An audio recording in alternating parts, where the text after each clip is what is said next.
to raid your cellar or raid our cellar. We've got some clever lexicon there. I am Jodi Bronchtein. I'm an advanced sommelier. I live in Napa Valley, and I am super lucky to be here. And today we are talking to Chris Blanchard. He is a master sommelier.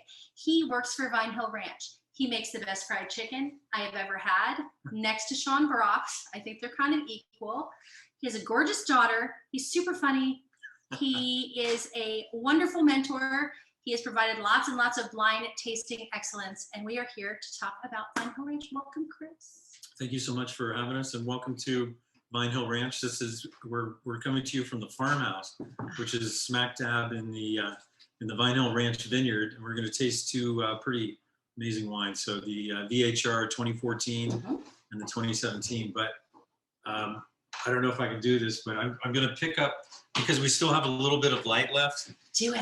I'm gonna unplug the. I'll take the phone. I'm gonna unplug the computer. Yeah, I got it. So come along with me if you will. It's such a gorgeous day today.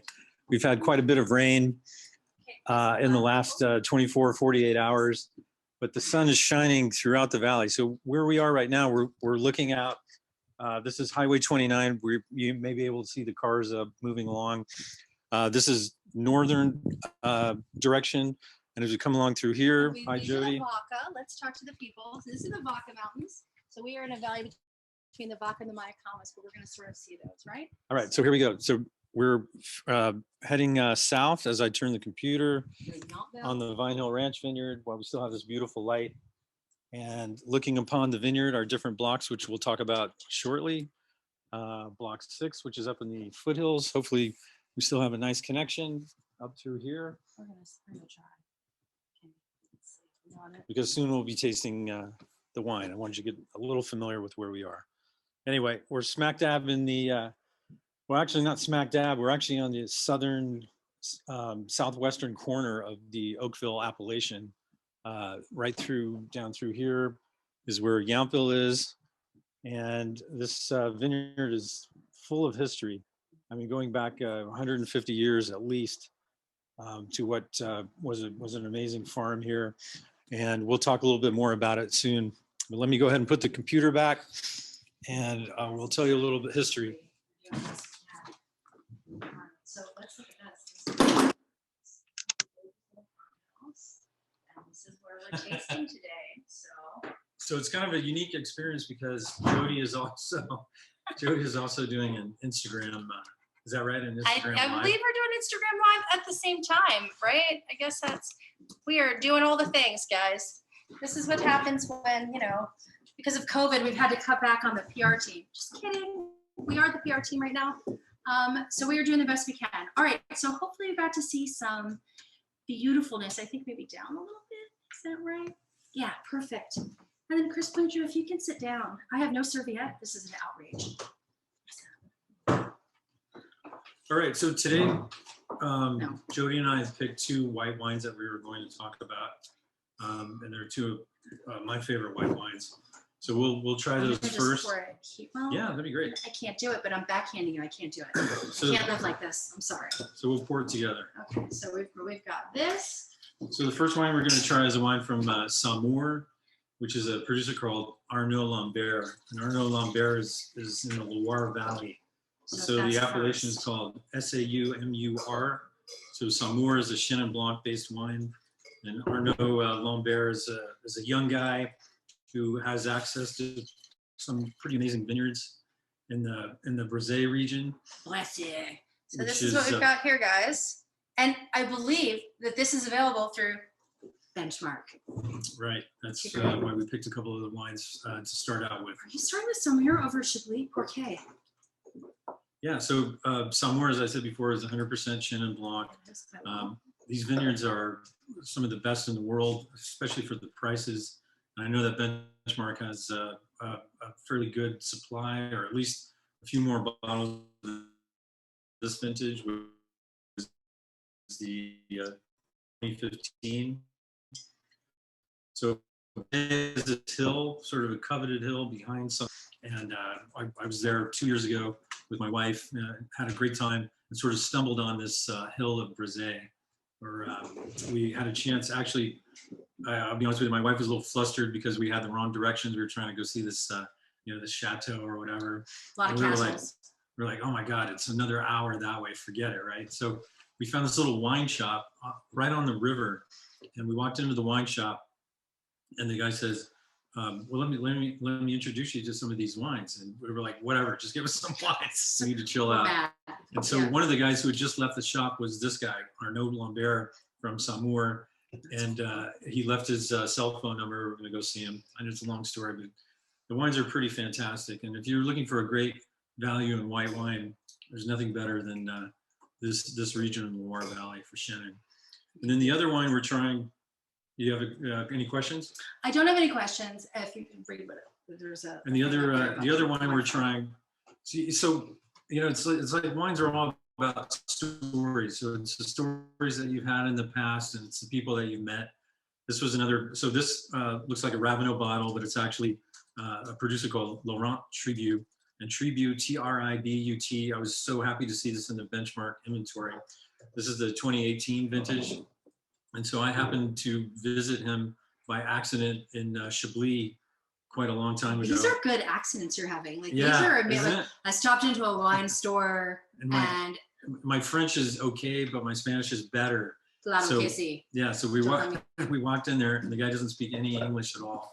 But his daughter apparently in France in high school was taking Spanish. So he brought her out, and we started speaking in Spanish to the daughter, who would then translate to her father.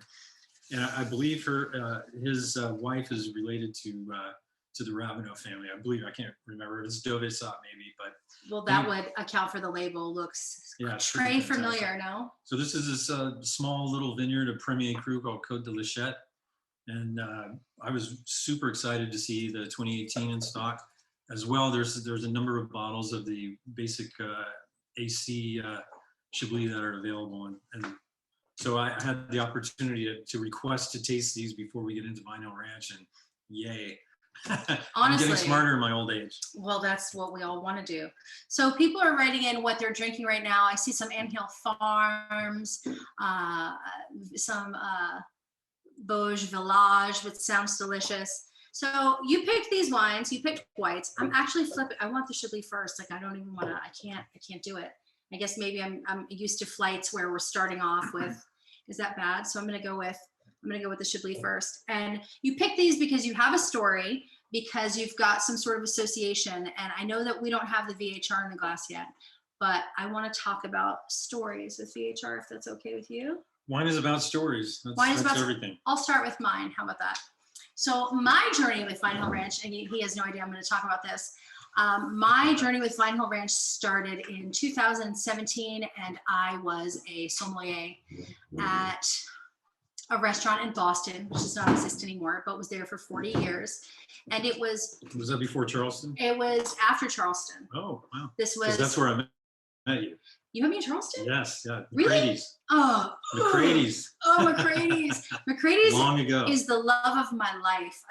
You don't remember meeting me there? I don't. You plied me with tons of free wine. You were my best friend. Yeah, well, great. And then good news, because in 2017, when I wasn't even really buying, you came to my tasting group. Oh. And Right. Yeah. You did blind tastings for me in my tasting group, and every one of us have passed advanced. That was at the Daniel Balloud's cafe. Next door to where I worked. Right. Yeah. And then afterward, he went to see Lauren because she had just started.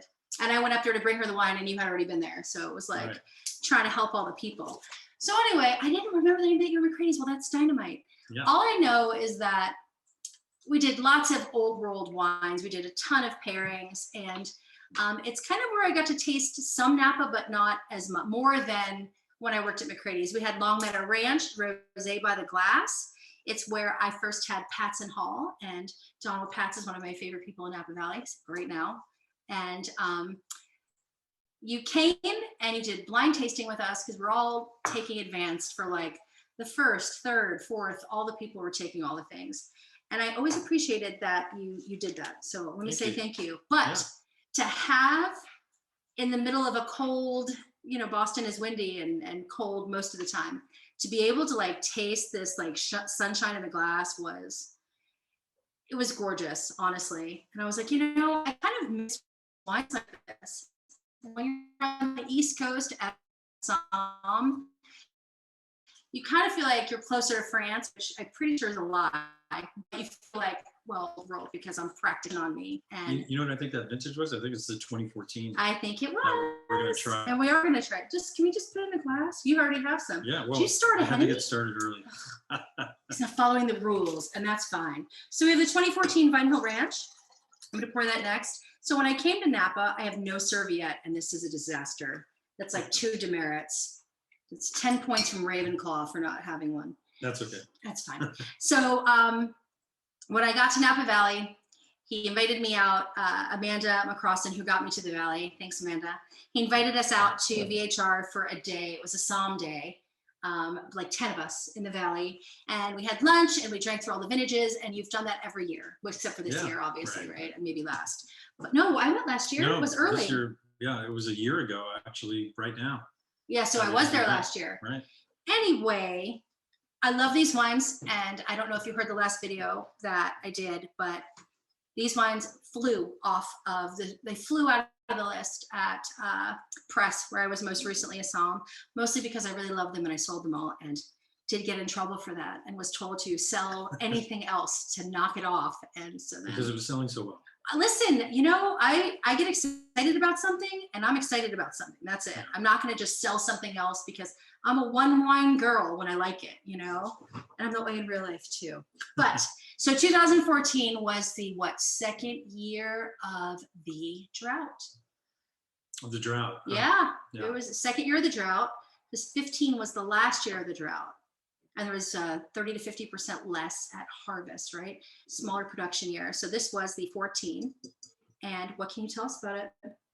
Well, I keep going back to it because I'm in love with the 2014, and I was happy to find that we had a few cases or a few bottles that we could get out to benchmark, and Jen has taken pretty much everything that I was able to find in the warehouse, which is really cool. But the 2014 right now, you know, wines go through a life of, you know, they start out incredible sometimes, and you're like, wow, this wine's amazing, and then maybe a year or so later, it starts to quiet down. They go through such phases in the bottle.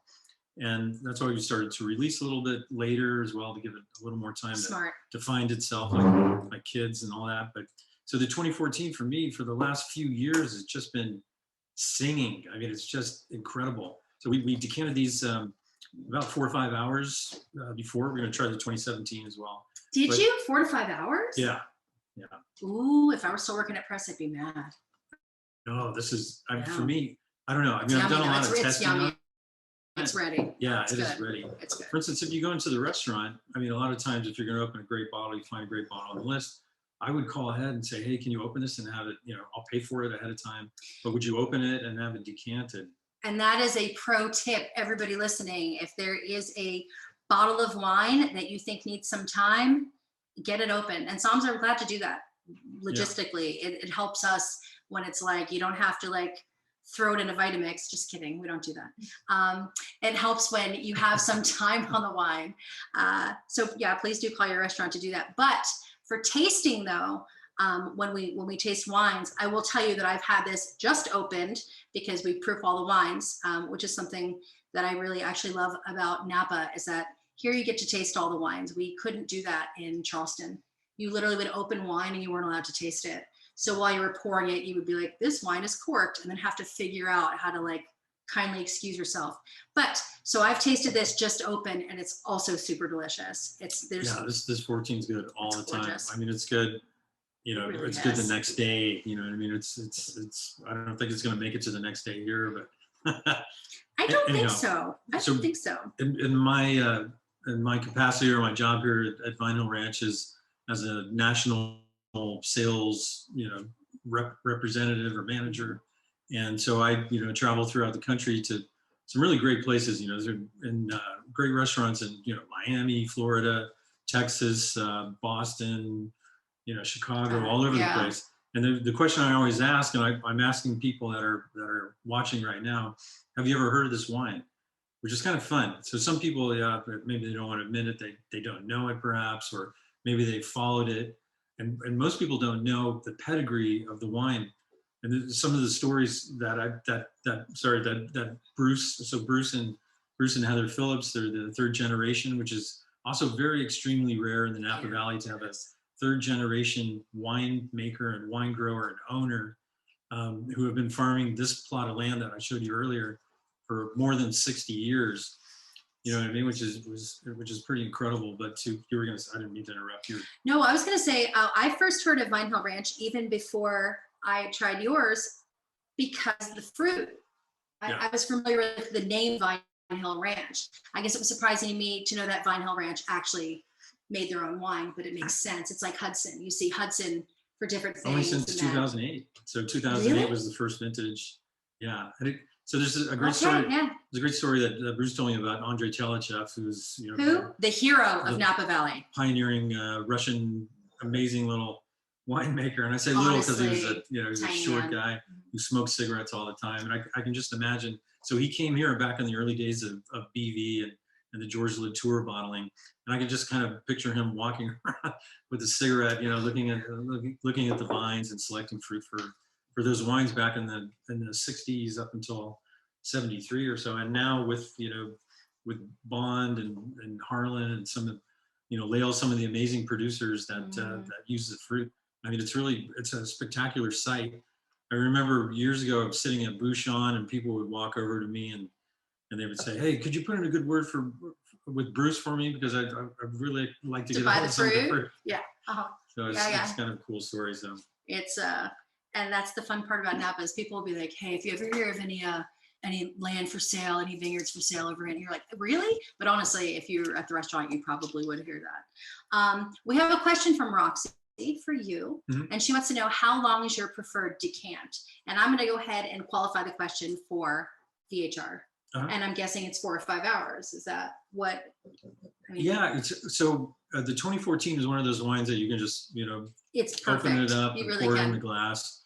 But really, even an hour, I think, starts to open it up. So if you put it in the decanter, swirl it around a little bit, maybe stick it in the fridge for a couple of seconds, depending on the temperature. I mean, here you could just put it outside for a little bit. Honestly, which right is now, great temperature. Swirl it around, open it up, get things moving. So anywhere between an hour and a day, frankly. Honestly. And I'd like to point out that recently, actually not even recently, over the past few years, I have found some great decanters in stores, in Ross, Marshall's, TJ Maxx, in the vase section. They always think that they're vases and they'll put fake flowers in them. And they're like this. They look like the I Dream of Jeannie decanters. And I put the flowers in the trash and I buy the decanter.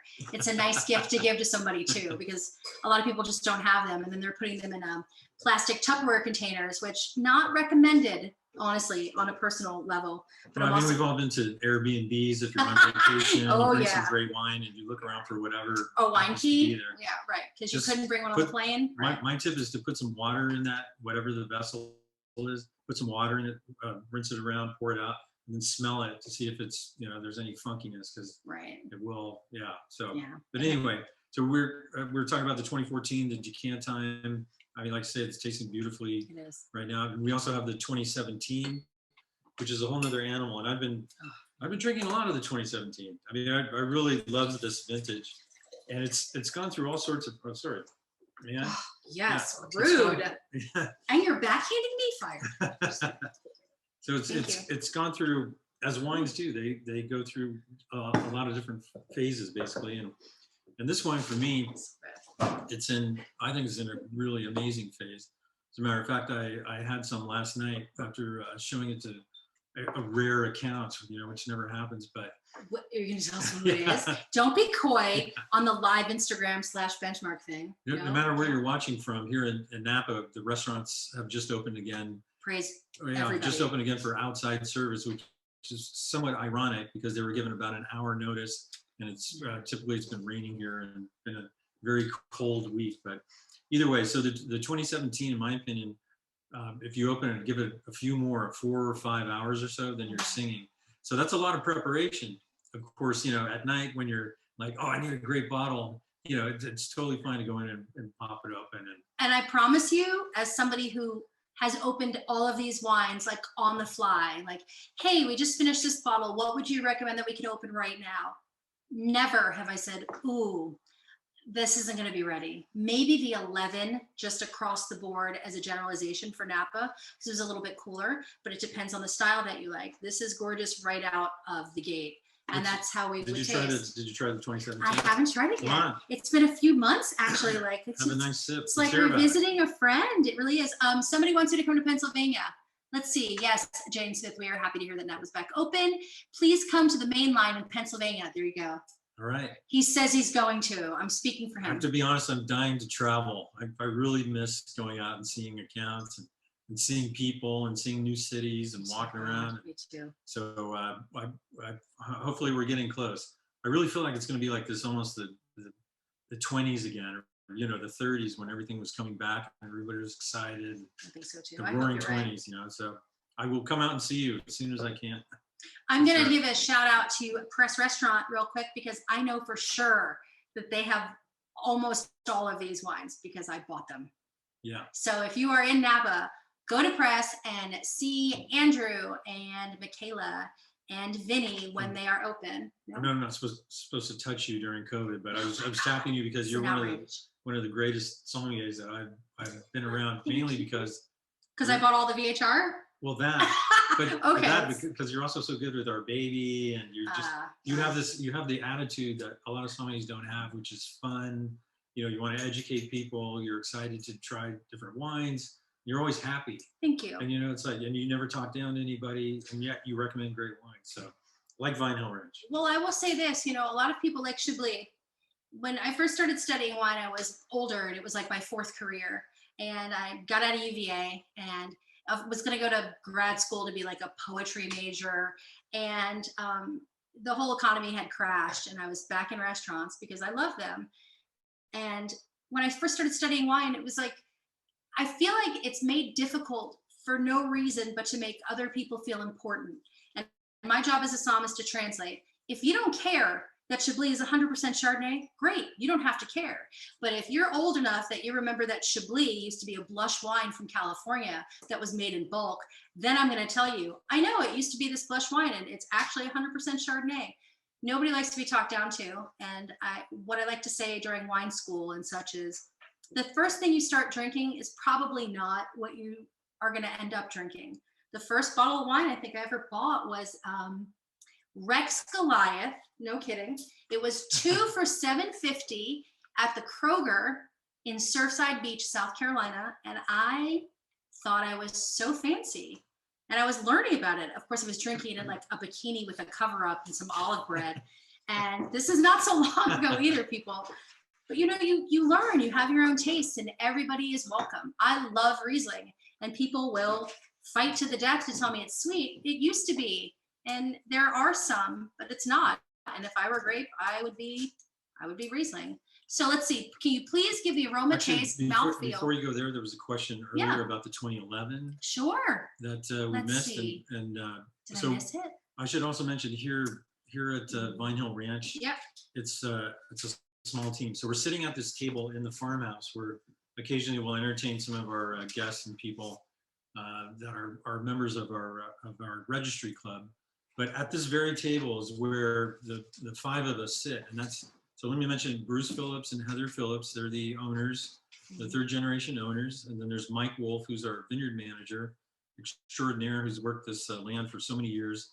And then Francois Pechon, who's our winemaker, who's, just stellar, fantastic, and an expert at blending and one of the best winemakers I know. So at this table, we sit and we taste wines and we go through the blends, and Francois presents these wines to us, and it's just an amazing experience that I'm so proud to be a part of.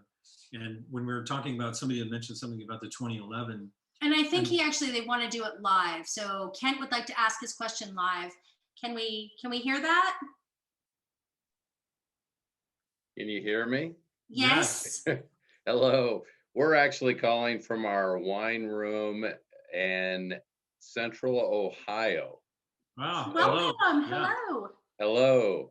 And so anyway, we are fairly well versed in your territory. And we have found that initially the 2011, since you guys mentioned it, that's why I'm coming up with this. Yeah. it was pretty rough Yes. initially. And a lot of people certainly weren't promoting that and waiting for the 12, which was a wonderful immediate out of the bottle variety. So I'm curious about your thoughts with your wine and other wines as it's aged, because what we found is that those somewhat ugly original or initial wines have turned into absolute gems. And it just gets better as the aging occurs. And I'm interested in your opinion on that. But they always say there's thank you. There's no such thing as ugly babies. But yeah. That's wrong. There really are. Yeah. Yeah, sometimes there are. And to be honest, most wines are they're very much like kids, you know, they're sort of disjointed, or teenagers that don't know who they are, and you know, they're not really showing any maturity, you know. So I say that because a lot of the wines, even, I mean, there's vintages like the 13 and the 16 and the upcoming 18, you know, that just flash, or the 12, as you said. And some wines just grow into who they are. And so the 11 was very quiet, you know, it showed a little more acid. It was definitely quieter. And unfortunately, most of the critics tend to taste those wines right at that point, where they haven't put on their big boy pants, you know, so to speak. And so if you hang on for a little bit, I always feel like the reviewers or the critics should, I know they want the latest and greatest, but to wait a little bit, or at least, you know, in my opinion. I remember the 11s, as Mike and Francois will tell you, was a very difficult vintage that has just blossomed. In fact, Mike Wolf sent all of us this great article from the Rod Report talking about how the critics missed what a spectacular vintage 2011 has grown into. You know, so I mean, that just goes to show you that if you go back and try some of these wines like 2011, 2003, 98, we all know, they're really just delicious wines, where some of those super ripe, fleshy wines, 97, for example, are sort of boring in a way. So it just goes to show you really need to sort of, you know, trust your own palate. And I knew you wanted to jump in. I did. We had to fight about who would go first over this question. So 2011 is the greatest vintage use of a tool in a toolbox that I ever had working at Press and working with Napa in general. You know, sometimes you have people come in, and so Press is almost 100% Napa Valley wines. We've got some off-list things, or they do. It's we because I worked there, so it'll always be we. I've loved it. We loved each other. It's still we. Anyway, 2011 was such a great vintage to have in your pocket. When somebody would say things like, I can't believe you only have Napa Valley wines. Like, I don't want this. This is a lie, by the way. And it's I don't know if this was planted by the old world to discredit the new world, but all Napa wines are this one-hit wonder of fleshy, overripe, jammy, unbalanced, alcohol-driven, sappy fruit.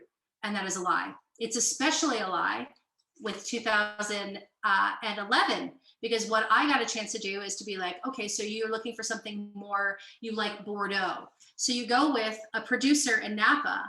And P.S., I thought I was going to be super bored working at Press with only Napa wines. I was like, in 4 months, I'm going to be bored to death.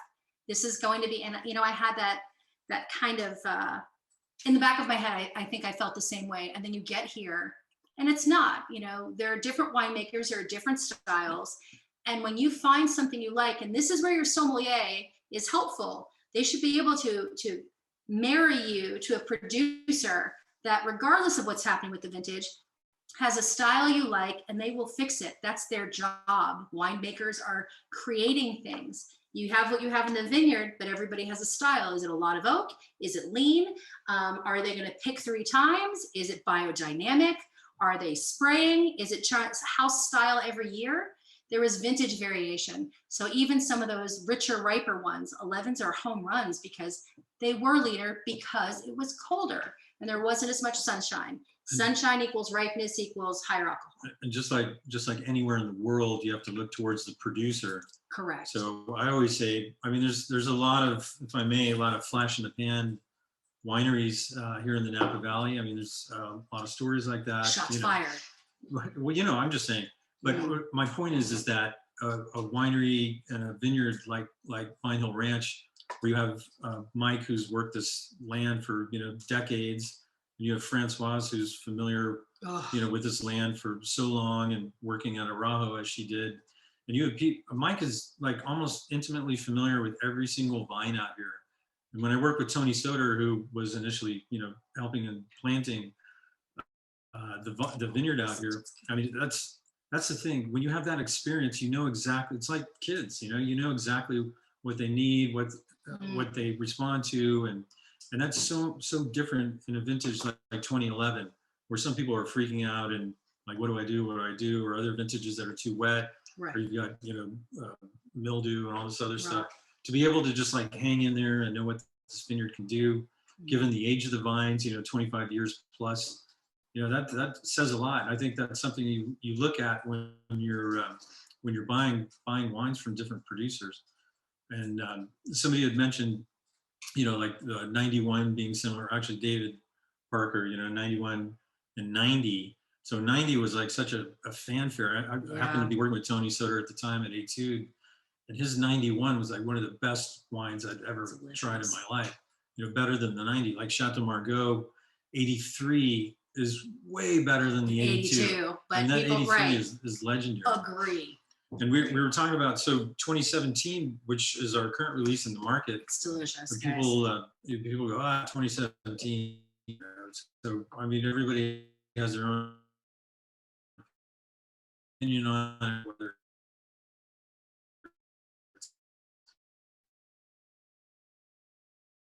fires or whether it's growing season. If you look at the label, I know you see it, but if you look at the VA graduate, everybody. he used to have notes about what was happening every single day, and that's like Bruce's father, Bob, same thing. And me too. I love weather, but what you can see on this label is that there's 7 different blocks listed. I can show them. Yeah, and thank you. And every year is different, so the label changes. Yes. Yeah, so these are the main blocks that are on the property, and every year the mix changes of the blocks that we use. And if you look at the bottle, you can see exactly what the yields are, when it was harvested, the vine count. There's so much information on the label. And why that's important in a vintage like 2017 is to tell you, with certainty that the harvest was before the fires and everything was in. I mean, regardless of that, the 2017, somebody was asking about to describe it. And I'd like to have you do that, but I love where the 2017 is right now. And it's kind of like we were talking about 11s, but the 2017 was a better vintage. At least it was definitely a warm vintage. But I think the wine's coming into its own right now, and it's really spectacular. Please. Okay, so it said, what did we have? We want to know. Well, I was asking about the 2017. How would you describe the? Okay. So I know people. I'm not trying to get too technical with this, but there's kind of a way that you go through and you taste a wine. I already know what it is, so like the jig is up. So this is more of a like but not like a master sommelier tasting. But if you're at press and you try this wine and somebody said, "What is the 2017 like?" Okay, so if somebody says to me, I want you to try this and I want you to describe it. And people would do that all the time because they've been wine tasting all day and they wanted to hear what you would say about it. So you can't tell this, but the color is deep and dense. It's dark and gorgeous. It's got a bright rim. It's got these really powerful aromatics, and not in an unpleasant way. There's it's got leather and big rose, and there is a little bit of a savory note, and you've got ripe berries, but red fruited, going into like blackberry, right? But maybe like a tart ripe blackberry. And on the palate, see, now here's the most important thing. On a great wine, the nose is the most enticing. If you spend a lot of time thinking about what the characteristics are and what you're getting from the nose, you're on a good start. You can. This is what I will tell you. This is a wine that you saw how long it took me to drink it, right? He said, "Have you tried the 17 yet?" And I hadn't, because I'm a more contemplative. I'd rather smell the wine. That's where you're getting most of the flavor from anyway. You're getting like on the palate, you're just getting some you're getting astringency and you're getting like the weight of it. But most of it for me is the nose, and it's really enticing. There's also lots of fennel. So fennel frond, like licorice, almost to a little bit of, and this is not pejorative, like Twizzler. There's it's enticing, not black licorice, not black licorice jelly beans from your childhood that you threw in the trash, like beautiful, gorgeous. Still the floral, There's a lot of floral the notes in floral this. which Yeah. is the hallmark of the vintage of the wine, or I'm sorry, the Vine Hill Ranch and the wine.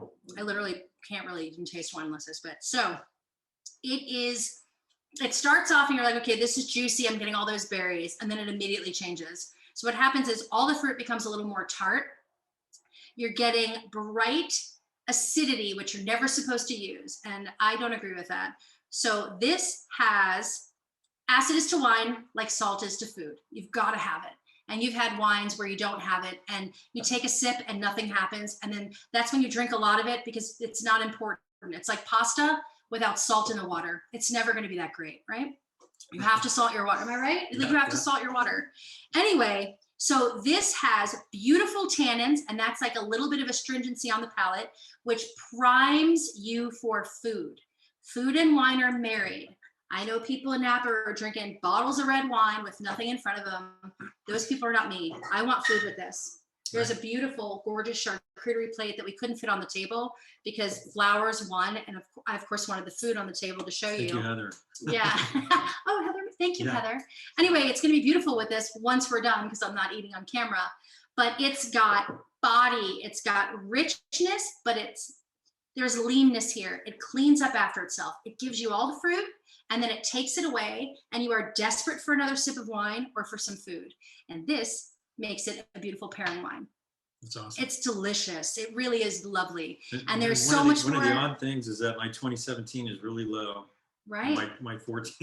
Honestly, I don't know which one of my better. It's Yeah, interesting right now. it is. Honestly, super good with food and kind of a banker. These wines flew out the door mostly because I talked about them like that. People say, what should I get with my ribeye? And I would go, and that's cool. Oh, right. Here's a great question. I'm going to go, at least my wife and I are desperate to go out to restaurants. Yep. You know, I miss it so much. But somebody had asked the question, and maybe they might Roxy, do it live, yeah. And the question is regarding what restaurants outside of Napa do you want to go to?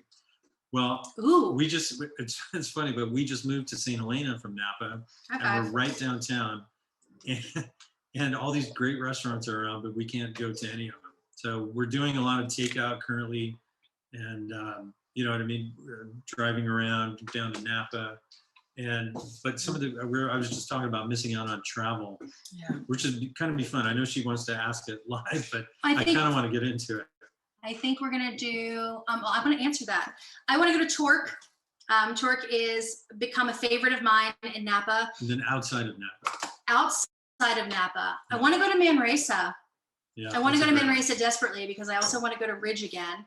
I want to go to. Here, Swan's Oyster Depot in San Francisco. Okay, got it. I God, want to miss go that. to where else? I want to go to Lazy Bear. Lazy Everybody I Bear. know works there, and I've never been. And they're doing such a great job with like some blind tastings. Also, high five to Chris and to Christy Norman. They started an organization called the United Sommelier Foundation. I know we're going to talk about this, but still, and it's been really helpful. And this is a very shishi job, everybody thinks, but all I do is study. And literally all I do is study. I don't drink wine all day. I study maps all day. And the minutia of like why the right bank differs from the left bank because it's 90 meters high on the right bank, like stuff like that. If it's okay, I know that, Mitchell. is it Jodi Mitchell? It That- says, oh, what That wanted to ask the question live, but if you don't mind, Yeah. we're kind of getting into it. So across the country, I mean, some of these restaurants are very fancy, but I miss, unfancy, I miss Dookie Chase in New Orleans. You know what I mean? For fried chicken and Yes. collard greens. You know, I miss New Orleans like you can't believe, even though it's not a part of, my job. And I miss going to New York, and I miss, little restaurants there like Prune. I miss 11 Madison Park. I miss Maple and Ash in Chicago. You could I go to miss Phoenix. Burns Steakhouse in Florida, although, how do you do that? How do you eat outside of Burns? don't know. In Texas, there's so many great restaurants, all the Del Frisco's, Vegas for crying out loud, all the great, Chinese food on Spring Street and all the great restaurants that are in the casinos. And I mean, there's so many places I miss and I want to travel to. we have a 1.5-year-old baby, and we have my wife's father and mother coming out to visit us, and we want to go somewhere, and there's nowhere to go. I miss Mexico. I miss tacos on the beach in Mexico. I don't blame you. I'd also say Joyland in Nashville. That's Sean Brock's new favorite restaurant. I also wanted to point out real quick, we're going to take a question from Mitchell, but I wanted to point out that even though, yeah, okay. Oh, great. Yeah. But go ahead. Sorry. Oh, great. Sorry, y'all. Okay, so what I did want to say real fast was I want to give sort of I know that we're talking about these specific wines, and that's wonderful, but a lot of people, it looks like from the comments, a lot of people miss Napa. They're glad Napa's open. They want to know more about Napa. People drinking right now? People are drinking, and she asked earlier what people were drinking, and we had some Bauge Village, we had some Anthill Farm. Dave had a bunch of wines that were gorgeous. But what I want to say is there's beyond this, I'm not sure it's on Instagram or anything, but there is something called Som TV. So if you're interested in Napa, they have a great series called Verticals, where they're doing different places from Napa, like Coruscant and Schramsberg. And it's a streaming service. I think there's a small fee for it, but it is the most gorgeous wine-oriented studying and pleasure that I've ever seen. So if you're interested in learning more about Napa, you miss it, you said you were glad to see outside. The cinematography on these things are beautiful, and it's mostly just the winemakers talking, and it's really gorgeous. So I would highly recommend that. There was a comment about drinking local or supporting local restaurants, and do take out. There's a great chef here in the Napa Valley, Nash Cognetti, who was at Trevino when they were open, and now runs the Tre Posti. And I met with him the other day. We were talking about restaurants, and I don't know if you guys know this. It was kind of eye-opening to me, but as soon as the call comes out that we can open, inside and outside, yep. The thing is that all the great captains are the ones that run events, and they run the restaurant, they run the show. There's a reason they're called captains. And the best servers and bartenders, they've all left our area for a couple of reasons. I mean, Napa is very expensive to live in. Yes. And Jodi, we'll talk to you about it as well. But please, people have a lot to say. Have left to Texas, they've gone to Florida. And he said, as soon as we get the call, he's got all these weddings booked that he doesn't have the staff. The staff is gone. Everybody's leaving now. True story. I mean, and you've left press, and what are you going to do? I mean, what's the future looking like? I feel like this time has been so weird, but I also feel, and I'm only going to say positive stuff because we already know the negative stuff. I feel like this whole thing has been you versus your own mental health, and like the monsters in your head telling you like, I'm never going to make money again, or I'm going to be homeless, or literally. And I feel like we're meaner to ourselves than we would be to anybody else. I finally realized I was really sad about a lot of things. I was sad about, like, when you're a service industry person and there's not anybody to serve, when you're a social person, like, I feel like I'm super interesting. I'm not super interesting enough to keep myself busy. You want to help, you want to do stuff. So I told my friend, Jen, that I've nominated myself mayor of wherever I am, and that I'm going to personally solve all the problems I can, because the only thing that I can do is be in charge of my own opinion and my own actions. So to that end, I've always wanted to start an LLC. I've always been about education. It's my favorite, and travel and adventure and discovery. And I feel like wine is fun. And I feel like most things are fun until somebody makes them not fun. Like, I want to listen to jazz. I don't want to hear the music theory behind it because I'm not into that part of it. I think that quantum physics is great. I don't want to see the things. I don't want to see the equations about it, right? So I've been doing a lot of corporate tastings as of late, and they've been really great. I let them choose the wine, and I talk about things. So that's been wonderful. And also, I want to talk more about the future of the Sommelier as well. But do it. I know that we had a message that Jodi Mitchell did. Oh, Mitchell, see, I was right. Mitchell, please ask your question. So sorry. Hi. Hello. Well, I probably messed that up because. High five. Chicken. Oh, go ahead. How's that? Uh-oh. Hello. Hi. Can you hear me okay? We can. Oh, great. Well, a couple things for you. Number one, I really was nice to get a message from Michelle. I really miss her on the Raid Your Cellars. I think she's a really brilliant wine person, very knowledgeable and very brilliant. The question I had, by the way, Benchmark Wine, Dave's company, amazing. And nobody's telling me to say that. The bottle of wine I'm drinking right now is from there. He has incredible people there. What are you drinking? Company. I'm drinking the Anthill that I was telling you about, 2012. Yeah, and I bought probably a case of them or a half a case of them from his company. I deal with Sarah there, who's just phenomenal. Good to hear. I'm sorry? One more time. Oh, I didn't. I just wanted to know if there was a question because we have a few more. I want to make sure. I do. I do Okay. have a question. After I've plugged Dave and Michelle, the 2015 Cabs, California, Napa, which I love Napa wines. What's your opinion of that particular vintage, 2015? You're about to bubble up, so please. I want to go first. Yeah. Okay, so 2015, third year of the drought. So what happened there was all the fruit was super concentrated, right? Because there wasn't a lot of water. There was heat, but there wasn't a lot of water. So those are very concentrated. And by my research, and also Kelly White's research, hi Kelly, it was such a concentrated vintage and it was a lot smaller because of that. So most places are there were 20% to 50% less production, that less grapes that they got. So there's not that many of them. They're also super lush and rich and gorgeous. And they're super rich and lush and gorgeous now. I don't think that is the vintage to put in your cellar for 15 years. Personally, I'm not a winemaker. I don't have a lot of experience with this.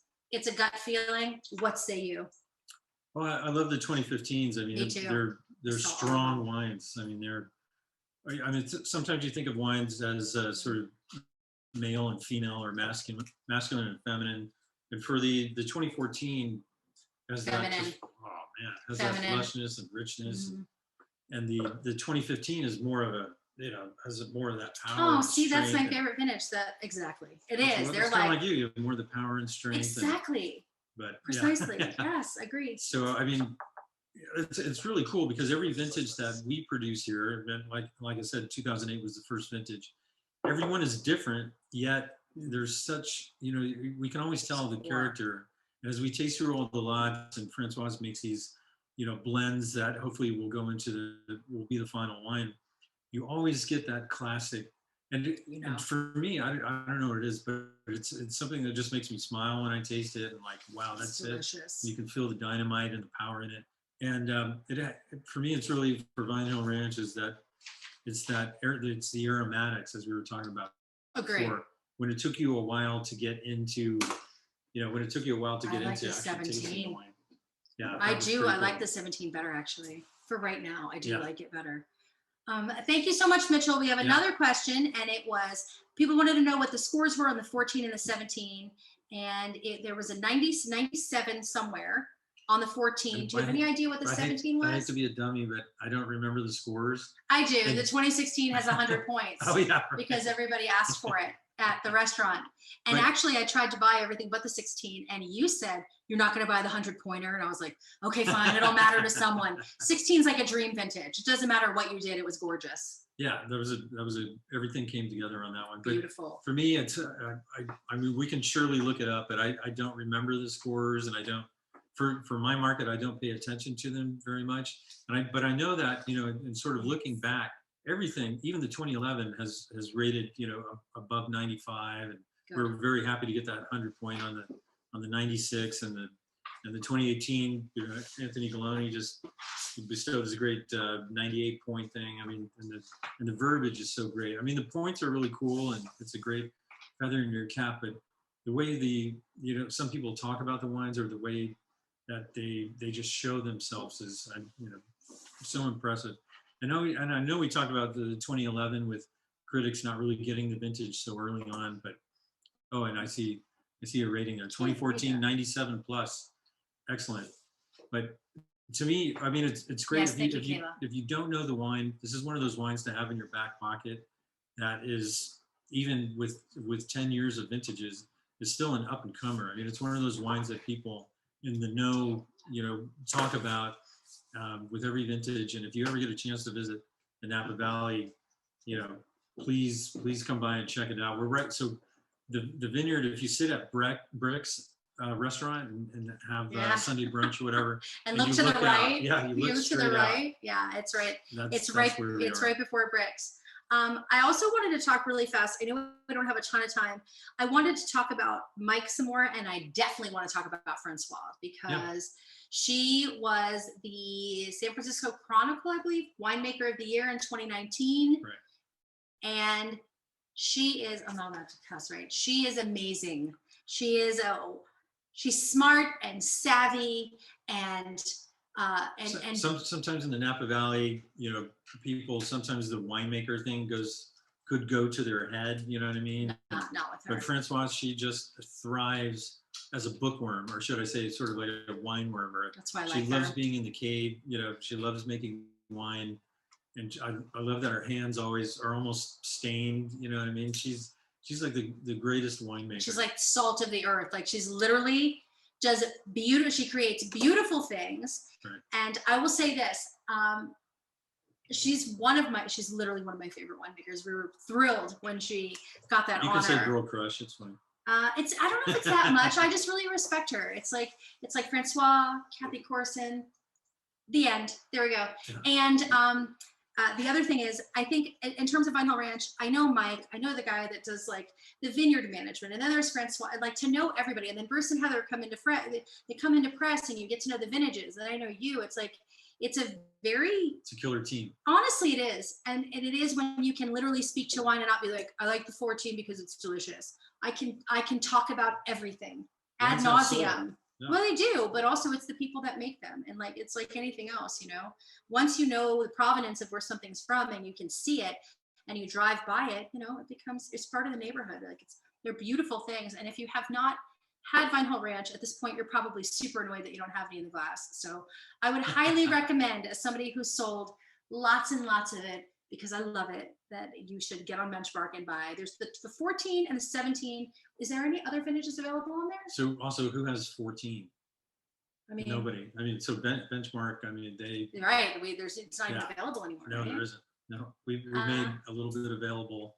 And I mean, a very little I think there's some at press, you guys. I'm not kidding. I don't know. Sorry. Listen, But I mean, literally, Benchmark has gone down and picked up our last remaining 3 packs of the 2014, as well as the 2017. That's all we got. No 15s? Nope. Okay, guys, get on it. This is not a joke. This is not a drill. This is an emergency. And if you don't, I will, because I can drive and pick it up. Some lights flash. Exactly. Bye now, you guys. Bye now. 3 left, 2 left. Yes. So, how are we doing on everything? I think we're these really ones. good. I mean, that's it. So we have one spectacular wine, but if you want to start out a great meal, I mean, either of these Chenin Blancs or Chablis or Chardonnay, the prices are pretty amazing. So if you get a chance, go online and check out the prices and the availability, which isn't. I mean, there's not a ton of it either. I don't have the numbers in front of me, but these are the wines that I selected to start out with. So, for instance, I mean, everybody wants to celebrate. We have to celebrate at home. So you go out and you buy some Dungeness crab, you wait in line for an hour at Osprey and Napa, you finally get it, and maybe you start out with that or some scallops or something with either of these wines, and then get into the big boys, some bolognese or some bistecca or something delicious. I want to address that. Yeah. As somebody who has worked in the Napa Valley for 2 years, I would like to say that people have something against white wine, and I'm over it. And honestly, no, legitimately. And I did too. When you first start drinking wine, you think, oh, well, red wine is wine, and the rest is like not as powerful or is not as impactful, or it's not going to affect your food the same way. And I would argue to almost the death for that. You should pair your wine with food. And the thing is, get a half bottle of white.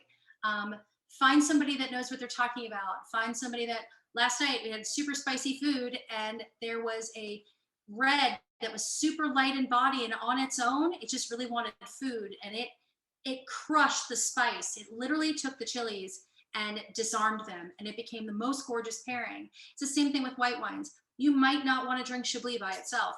Chablis with Dungeness crab is dinner. You don't even need anything else. Taleggio with this, you're done with your meal.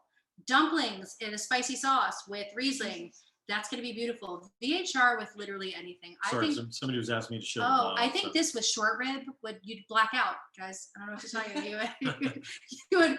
It would be a good day. And honestly, since most people are in the house, please try white. It's just going to make your red taste better when it's paired with something beautiful. Honestly. Any more questions? Let's see. Does anybody have any questions? We have lots of them. Okay. I have a question for you. You have a musical background. If 2017 were music or an artist, what would it be? And I did not tell him this beforehand. So I think the best, so earlier to support sommeliers, Vine Hill Ranch actually enlisted a few of the great sommeliers across the country. Sorry, I didn't put you in that. But you didn't, and now I'm mad. How about that? But it was people in in New York and Chicago. Who was it? Do I like them? So the reason I bring this up is that Hak-Soo Kim is I don't know if you know him. He's like the most incredible guy, and he runs Per Se restaurant in New York City. Mm-hmm. And he's this guy's totally unassuming, slight stature, little guy, and he told me on air that he was an opera singer, and so we had him doing a live feed from Vine Hill Ranch. Actually he was in New York, obviously, and wow. And all of a sudden he had prepared. He selected an aria that he thought best went with the Vine Hill Ranch. And then during this Zoom call for our registry members, he proceeded to sing the aria and taste the wine at the same time and explain exactly why it fit. So to me, that's the most unbelievable thing. And actually, if you go, we have our website, vinehillranch.com. Yeah, it's a great website. You can dig down and find. Is that in there? Yeah. You're still the Somm for Benchmark this month, right? Yeah. So honestly, I'm going to go ahead and speak for Chris. Can you put that on your next Benchmark offering for people that may be watching? Somehow, yes, we can do that. For sure. Good. But if right now you're thinking about it, you just type in vinehillranch.com. Maybe you want to join our registry or sign up or whatever. But sing an aria. Look at that Hak-Soo Kim from Per Se. I missed that, and I'm really sad about it. Because you wouldn't expect this voice to come out of this guy. It's unbelievable. Christina Aguilera is this big, and then she talks, and you're like, just kidding. So for me, that's exactly what. It's an aria. What pairs beautifully. And he talked about it in terms of like the bass notes and when certain notes would hit treble or high end. Mm-hmm. And it's pretty amazing. We have one more question or a comment about the Saumur. And drinking the same one. This is Dave. The Sommelier is full of lanolin and incredibly interesting complexity and leads wonderfully into the 2020 VHR. Agree. Prosciutto works great with both. The fit is there. Okay, so now you have 2 wines that you can buy. So one really cool thing, he's right, is if you've ever had, prosciutto and Parmesan, hard Parmesan, cracked off of a wheel or something, have these great, obviously salty characters and savory. And when you pair them with Chablis or Chenin Blanc, it's insane. I mean, and you can do that with prosciutto with Cabernet meats and stuff like that. We will have to get enjoy the sauce is on. Guys, I wanted to thank you. Jodi Bronchtein, sort of chilly night in Napa, which we're glad to have because it's bringing rain, which is just going to make hopefully a beautiful harvest, which we need, and stave off fires, which we're hoping for. Please, which we're not hoping for. No, staving off, we're hoping for, hoping to stave off. Please get on Benchmark if you want to try any of these. They're all available. We hope that you get them and bring them into your house and watch us again and let us know what you're going to pair it with. He's going to post the aria soon. And we're super excited to have been here. Thank you so much for joining us. Chris, any final words? No, thank you for spending the time and coming up here and being always, such a great fan of wine. And thanks for everybody for joining tonight and have a great night. And I hope you finish your bottle and have a wonderful evening. Thank you so much. Thanks for joining us. Bye-bye.